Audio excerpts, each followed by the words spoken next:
Terrahawks, stay on this channel. This is an emergency.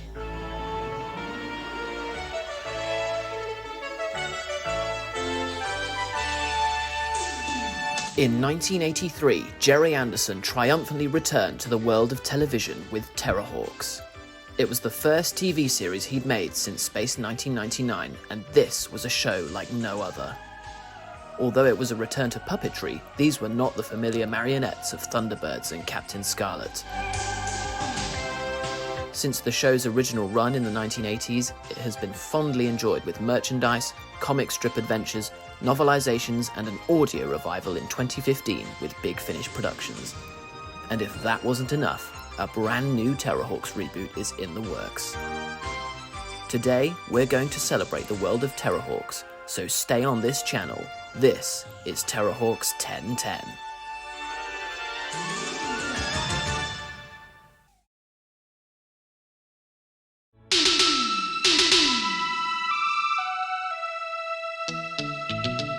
The idea for Terrahawks was actually formulated in the 1970s, although back then it was under a different name. Gerry Anderson was approached by a Japanese company to make a program very much in the vein of his previous work. However, it sadly didn't work out. But this wasn't the end of the proposed Thunderhawks. So it was only a few years later when Dad met Christopher Burr, and they were bidding for one of the ITV TV franchises to run it. That failed, and then Christopher said, well, have you got anything in the archive that you could, dust off and maybe we could do a TV series together? So he looked back through, went, oh, I've got this Thunderhawk stuff. Ah. I think there may have been some awareness that it was a bit too close to Thunderbirds, so they renamed it, and that became Terrahawks. Space Priests. Oh, sorry. Awkward. Yes, Terrahawks. Oh, I see. So that's the background. Now let's hear from the creator himself, Gerry Anderson. So I wrote a pilot script for Terrahawks, and then I ran into the problem that Christopher Burr was indeed a very, very good businessman. I mean, he was absolutely brilliant and an incredible accountant. But now, of course, having thought it was a good idea, I had to live with all the restrictions that were imposed on me. And I had said, well, I'll need such and such a stage at Pinewood. And he would say, let's see what the cost is. I think that's going to cost a fortune. Why do you need it? I explained that we needed a stage for the puppets and the bridge over the top and headroom and so forth and so on. He said, well, we can't raise that sort of money. Is there no other way you can do it?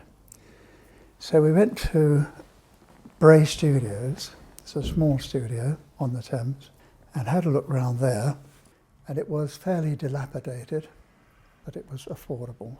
And suddenly I came up with a brainwave because we went on to one of the stages, very small by comparison to Pinewood, but they had a big hatch in the floor, and when we lifted it, it was in fact a water tank. There was no water in it, but it was a provision for a water tank. And it was big enough for probably 5 people who knew each other intimately to squeeze together and operate puppets from below. So Gerry Anderson had the story, but now a different approach to the puppets was required. Will you outline briefly the evolution of this new style of puppet? It's much different to the early characters with which you worked. Yes. Well, the others were marionettes anyway, and they were much more remote. The fact that we've got our hands up inside these characters, I mean, my hand is inside the face at the moment, you could do much more with it, whereas a marionette at the end of 6-foot strings, you are to a certain extent quite sort of remote from it. I think that these are much better because you get a much direct sort of action. You could get a scuffle They're more earthy. They've definitely got much more character. With the marionettes, they they swung about quite a lot. I'd never made a glove puppet, nor had I made anything with glove puppets. The puppets were made, instead of having a body in the same way as the marionettes, they were moulded in rubber and painted, faces painted on, and the arms and hands. So we started to carry out tests to see if this was feasible, and it looked as if it would work. So it seemed a good idea that if we could make it for that price, it would have been really great. And so we prepared for the production. The problems of directing puppets are the same as directing anything else, basically. I mean, you've got to know the grammar. But of course, you're very severely limited by the restrictions of puppeteers who have to sit under the stage wearing enormous gloves on with puppets on them. And, they're obviously restricted what they can do under those limitations. But since the old days, when we did Thunderbirds, that was even more difficult in a way, because we were hampered by strings. The puppets were then on strings. They were marionettes. And we had to hide those marionettes as many ways as possible. And we had to hide them with by sets that didn't show the streaks, the lines, the shining lines of strings, or photograph them in such a way that they didn't catch the light. And we had things we used to spray on them. It was always a terrible job avoiding the strings. But nowadays, Gerry Anderson has switched to a different style of puppet, a glove puppet, which is easier to control. I mean, I don't seem to have got so paranoid as I used to be in the old days of Thunderbirds, for instance. You don't have to worry as much about strings, so you can concentrate more on the puppet action, because the puppet action was greatly limited by the strings. You couldn't have puppets overlapping. They couldn't go in front of one another, because the puppeteers up on the bridge above the stage would get tangled up with one another.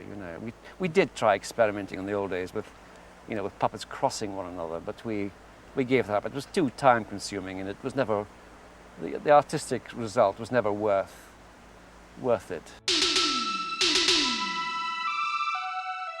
And Super Macromation was born, and now came the craft and vehicles. Just like in Super Marionation, great attention to detail would be needed once again with the model making. Where do you begin with the very sophisticated hardware that's required for such a series? I mean, what are your sources of reference? Well, basic sources of reference are we have a designer or designers. Someone supplies us, in the model shop for instance, with a sketch of what they would like, and then we make use of our technical knowledge to turn that into a realistic item. The Battlehawk has been one of the biggest problems, basically because it's such a bulky craft, big fella. Zelda's complex was a terrific pain, if you like, because it was meant to look like, we're trying to make it look like an enormous complex, and we're obviously very limited because of working on 16mm, doing a large model. Zelda's complex in itself being a huge complex, as the sort of script dictates, we would have liked to have done 3 or 4 times the size, but unfortunately what we're held to here all the time is the problem of time. The very first craft that I designed was the Hawkwing. I have to be honest, I used an old design from one of my amateur projects to kickstart it. Originally I wanted the drooping wings on it, so it looked a bit like a ZEROIDS in certain positions. But Gerry insisted on them going upwards, which I wasn't so wild about. It made the craft look very flimsy to me. So that was the first craft that I've designed. I think that was closely followed by the Battlehawk, the big heavy-duty transporter.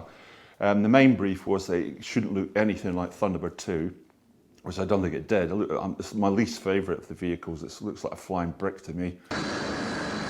That had the Terrahawk command centre on its back, which also was a separate craft, which once the Battlehawk arrived in the area of conflict with Zelda, this thing would separate from it to a better vantage point where Neinstein Company could control the battle with Zelda's nasties.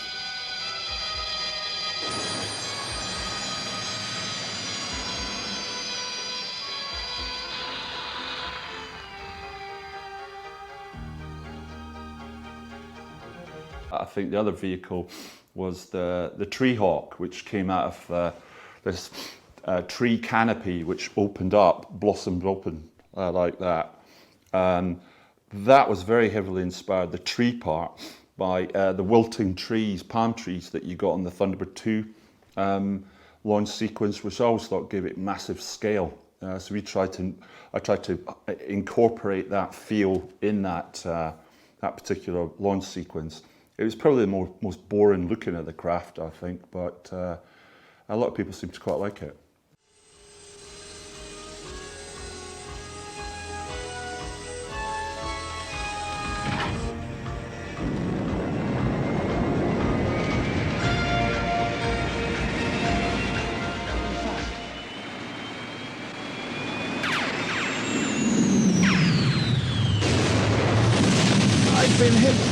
Space Hawk was, again, it was Phil Ray involvement there. But basically, Gerry needed a spacecraft, an interesting spacecraft, really quick. And Phil customised an existing craft that he'd made and customised it into the Terrahawks colours for us. And it helped, among other things, it helped to sell the show. It looked quite different from a lot of the other craft, but I didn't think that was a bad thing. It's meant to be massive, so it would actually house a lot of other vehicles, which we never really saw much of as the show went along. I was very pleased with it. I thought it photographed really well, and I think some of the space stuff in Terrahawks is some of the best stuff. So.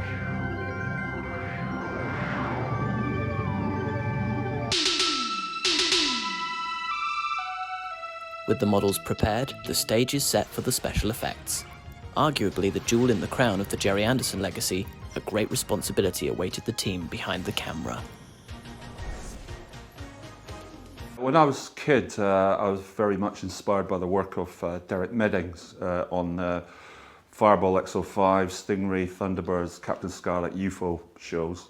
And the stuff really inspired me a lot, and I've just thought, when I looked at it, I thought, I want to do that. Quite an early age, actually. It's probably about 8. I started to realise that stuff was having a massive impact on me.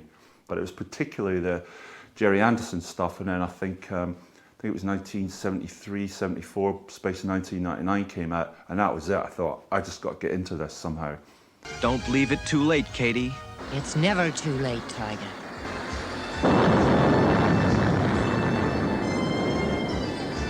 Terrahawks ultimately became a bit of a homage to a lot of the earlier shows, so there's a lot of silliness in there, which was also fun as well. And I think as the show progressed, it became more and more fun to work on because of that.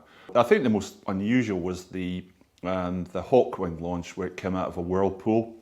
Again, out of Gerry's idea, where it's catapulted along this long corridor and then ultimately up out through this vortex that's been created by this massive propeller around the actual exit hatch, the underwater exit hatch. And I thought it was quite an unusual effect, even for its time. A lot of people thought we'd used not CGI, but some sort of sophisticated technique to create the whirlpool, when all it was the equivalent of a massive 3-foot toilet bowl where we flush water around it, and we pulled at a little tiny 2 to 3 inch Hawkwing on a tiny little wire at the centre of that while shooting in high speed, slow motion. I thought it looked fairly impressive. That was all very done right at the beginning, the sort of like the White House opening and the whirlpool and stuff like that. So I did miss out on that. But one of my favourite ones, I can't remember the episodes, we did a landslide.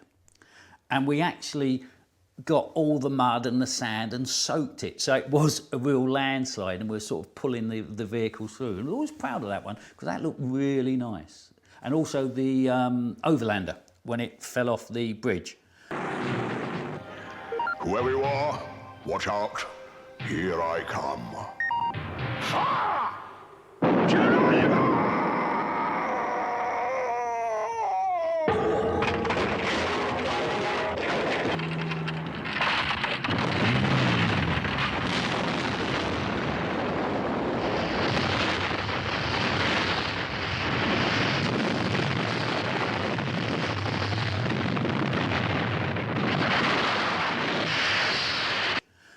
Brilliant work by the model department. because that was the thing, you know, you was working very close with the model department, you know, they were geniuses in the things that they come up there and in the time, and I always felt so sorry for them, because I go and look and say, lovely model, and think I'm going to be blowing it up soon.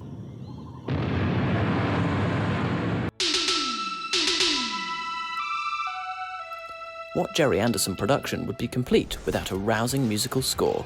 For Terrahawks, the job rested on the shoulders of the music maestro, Richard Harvey. Well, Gerry's initial comments about the music were based on the fact that he clearly wanted it to be high-tech, but he loved the orchestral feel.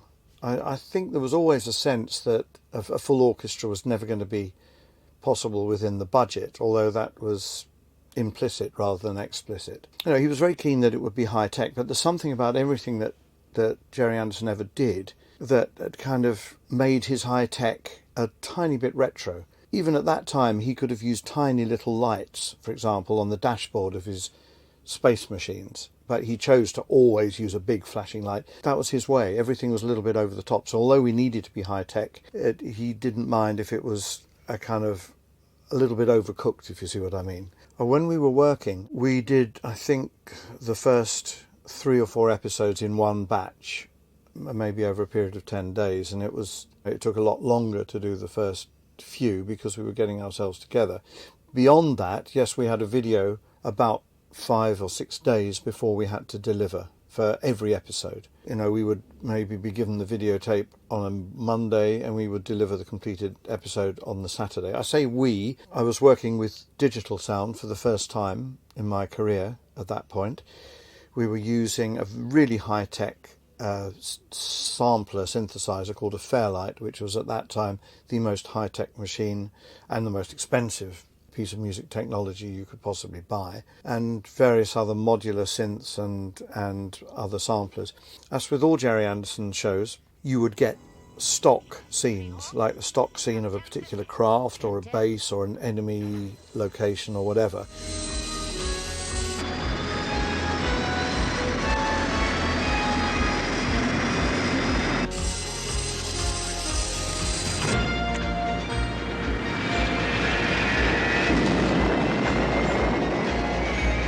That would help us because they always carried the same music, and no one, not even the most diehard Gerry Anderson fan in the world, would wish that to be any different. Everyone, myself included, loved what they called the establishing shots of the bass, because you knew what was happening next. But it really helped us because we used the same music every time. When he'd finished the title sequence, I just took that away with me and I wrote to it, and it all seemed so natural. Everything, I guess I'd steeped myself in Terrahawks up to the point that when I did see something concrete on film, it just all came together very quickly.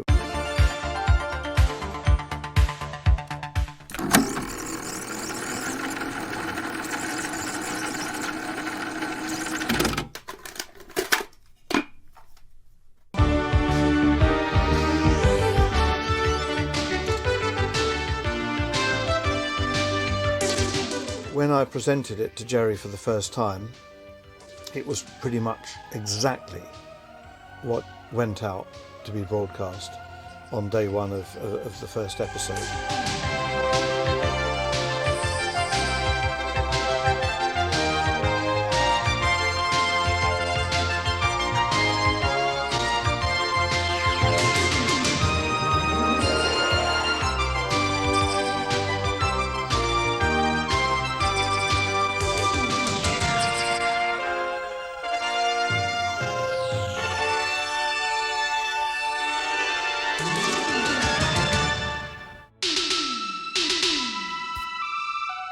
The soundtrack wasn't the only memorable music element to Terrahawks. One of the main characters was an undercover pop star. Her name, Kate Kestrel. In the meantime, my partner, Christopher Burr, had decided that he wanted to be a record producer. And so he went off and recorded some, in my view, really great songs. And he said, you ought to put one of these in to each episode because, you know, people get to like it. We'll do big record deals and so forth. So there was a puppet called Kate Kestrel. You even have one of your characters already on the verge of signing a recording contract to a recording company that just happens to be and Burr Records. Yes, it's a strange coincidence, but Kate Kestrel, portrayed in the flesh by a very talented young lady called Moya Griffiths, who's a new find, completely inexperienced, has a marvellous voice, and strangely enough, looks very much like Kate Kestrel. And we'll have the unique opportunity to present Kate on screen in the series, and also the real live Kate Kestrel singing and dancing and doing acrobatics, singing the songs of Kate. Tell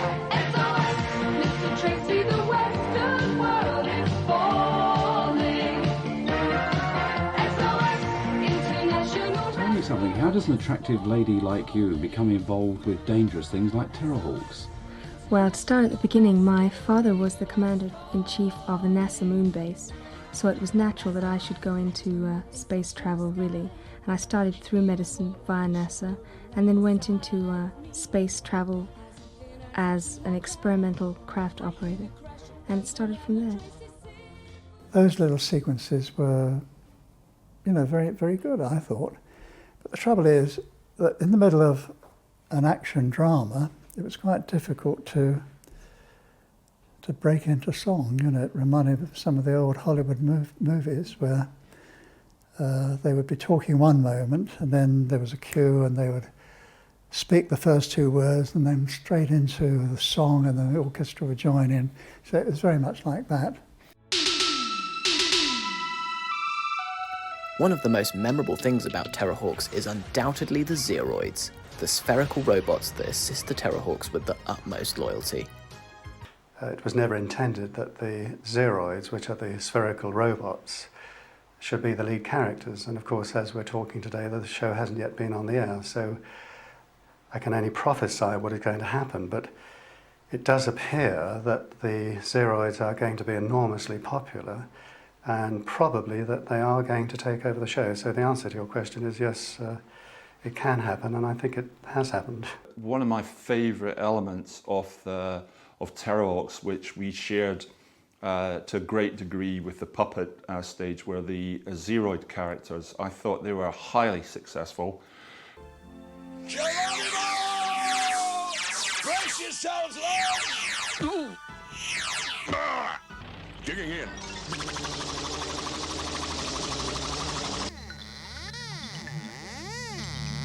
I'll take a little bit of credit in that I designed them, but the basic concept was Gerry's. So a lot of the action with the ZEROIDS, obviously when they were talking and what have you, they were radio controlled and cable controlled models that were in scale with the puppets. Zero, are you alone? What? Can we talk privately? What are you on about, 101? But for a lot of our stuff, we had a little kind of, from what I remember, 3-foot spheres, which we catapult across the stage.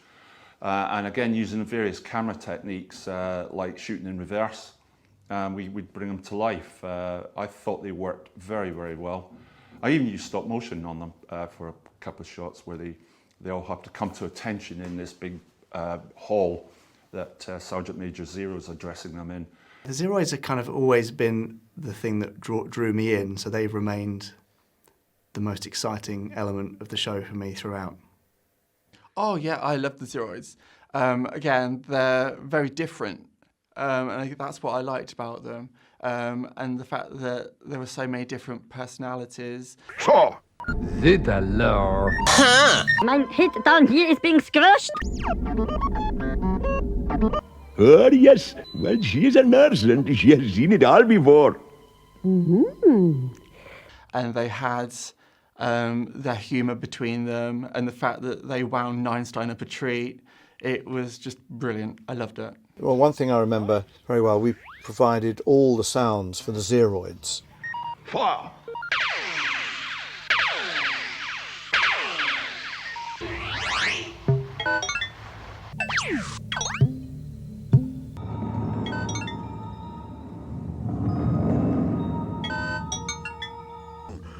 Move! I think we spent 3 or 4 days working on that. I used a modular synthesizer for that. So every time the eyes open and close on the Zeroids, or they jump down or jump back, everything they do is accompanied by a sound effect that we made as music, not as sound effects. So that was a big part of what we did as well. And cut. Reset. Check the gate. Take 5 people. This is so exciting. In 2015, Terrahawks was revived for a brand new audio drama with Big Finish Productions. The remaining cast were gathered together, and after 32 years, the story of Terrahawks continued.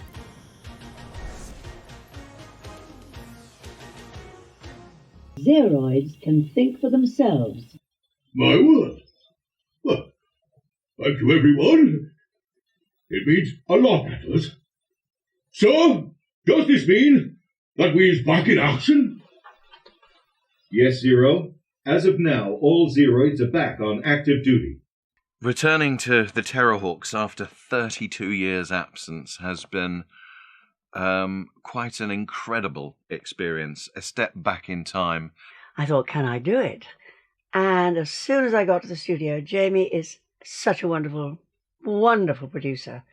And the cast, we're having a party, we're having a ball, and I really am very, very happy to play Zelda again. And I just love going back in time and doing it all again with such lovely people. Coming back to Terrahawks after as long as it's been, which is 32 years, someone just told me.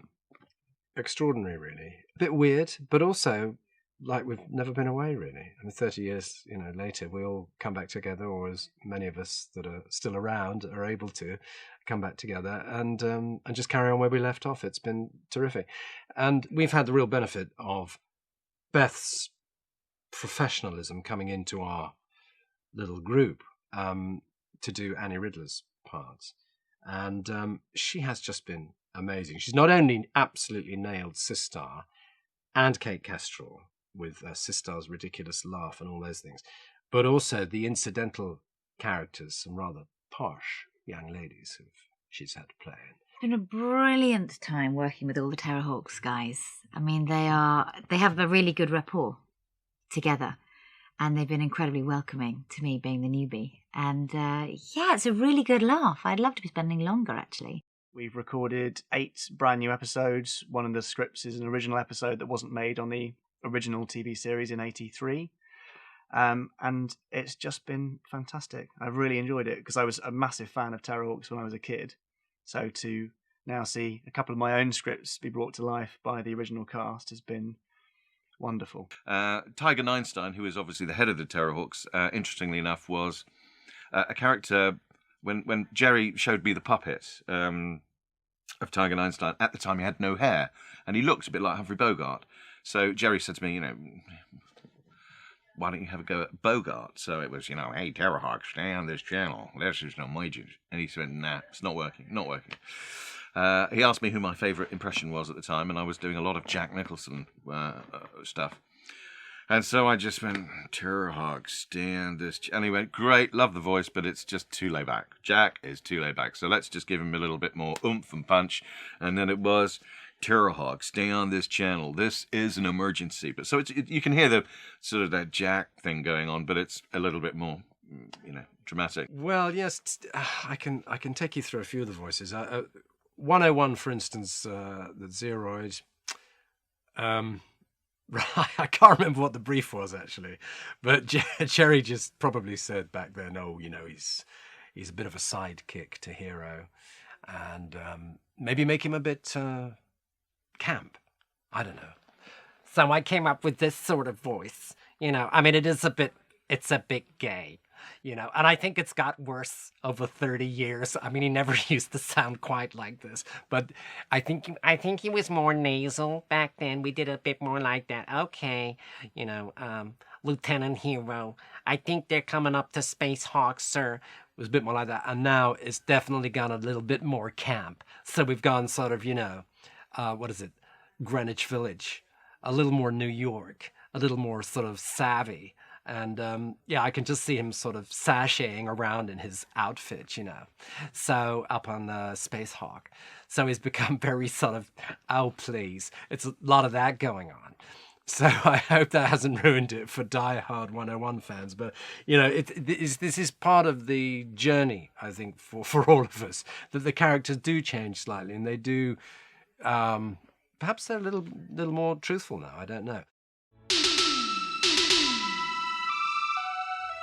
Some people struggle with Terrahawks, often if you've arrived via Thunderbirds or Captain Scarlet. But once you enjoy it for what it is, you find there are lots of reasons to love Terrahawks. I am Jamie Anderson, and I am a Terrahawks fan.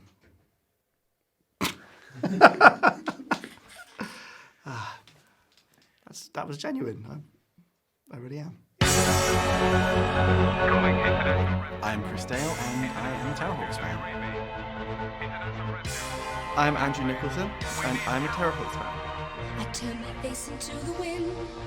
Terrahawks, stay on this channel. This is an emergency. And as the final day begins, I make a fist of whitened fingers till the feeling goes. Well, as many people know, I think I grew up as a Doctor Who fan, much to my father's upset. And I suppose being the son of a TV producer doesn't mean you automatically love their work. But when I was growing up, kind of 1988-ish, I started to investigate the VHS tapes that were at home, and I found a load of Terrahawks videos, and I started watching them. And of all the videos that were at home, including Thunderbirds and Captain Scarlet and UFO and Joe 90, for some reason, Terrahawks grabbed me the most, and I watched those videos on loop until they were pretty much worn out. You know, Zelda was the queen, so, you know, everyone aspired to be as good as she. They say life begins at 140. Know what I mean? I think my favourite character was probably Mary Falconer. I thought Mary was a bit of a wuss, but that was to balance out Einstein, I think. I think, again, it sounds a bit weird to say Mary because she's a bit like my mum. But it's true, that was the genuine basis for the character, and she was even sculpted to look a bit like mum. But she was just so sort of kind and sweet, and I get that some people thought she was wet. But actually, she knew how to get the best out of situations, even though it was a kind of anything for a quiet life approach. So yeah, Mary, despite the haters. Up on Space Hawk, of course, you have Lieutenant Hero, very quiet Japanese man who loves his plants and has a very odd relationship with his subordinate, Space Sergeant 101. That's a very fun relationship. You've obviously been talking to them, just like I told you. Yes, sir. You know something, 101? Dr. Einstein's theory is that my plants flourish because of the artificial gravity up here. And when I explain to him it's because I talk to them, do you know what he says? You're a nut? Exactly. And also down on Earth, one of my absolute favourite human characters is Stu Dapples, who works at Anderburg Records and has a bit of a thing for KESTREL, who is also one of my favourite characters. So the two of them together, that's quite a nice pairing, and Stu is just a great creation. There is really nothing else like him, or his mother. Hubert! Hubert! It's 5:20 past. You'll be late again.